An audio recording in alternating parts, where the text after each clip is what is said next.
Яркие костюмы, ритмичные зажигательные или красивые плавные движения, вызывающие восторг зрителей. На сцене Дворца культуры «Села Байдар» танцевальные коллективы Севастопольского региона с концертной программы «Балабан Ахьяр Хурантасы» – «Большая семья Ахьяра». 29 лет назад сформировался региональный центр крымско-татарской культуры.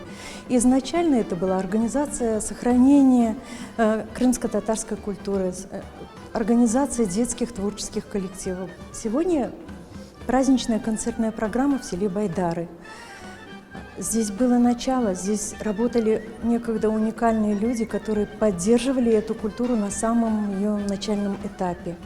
Мы постарались показать то, как вот мы живем, развиваемся, какие у нас коллективы, какие у нас сегодня достижения. На сцене выступили 4 танцевальных коллектива – Ахьяр, Айдын, Денис и Байдар. Эти дети самых разных возрастов, от малышей до подростков. Для гостей выступающие подготовили танцы народов мира.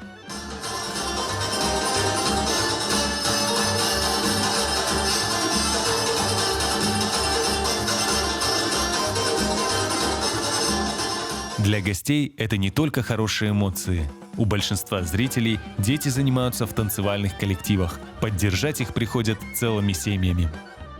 Мы приходим каждый раз как на большой праздник, потому что это действительно приподнятое настроение, которое дает заряд на многие-многие дни, недели. Мы ждем эти мероприятия. Мне очень нравится их выступление, их группа, как они подготовились. Очень красивые костюмы, очень красивые детки. В этот прекрасный день мы пришли на замечательный концерт нашего ансамбля «Байдар», где руководит наша любимая доченька Сусана.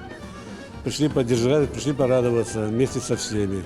Из Андреевского дворца культуры мы приехали коллектив «Денис». У нас сравнительно он новый, он год как существует. У меня 2 деток, которые ходят в этот коллектив, средний и младший.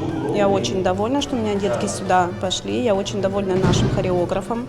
Первым коллективом, открытым при Севастопольском центре культуры крымских татар, был ансамбль «Ахьяр». Он существует более 10 лет. За это время коллектив стал победителем и призером множества конкурсов, а филиалы ансамбля открылись во многих селах Севастопольского региона.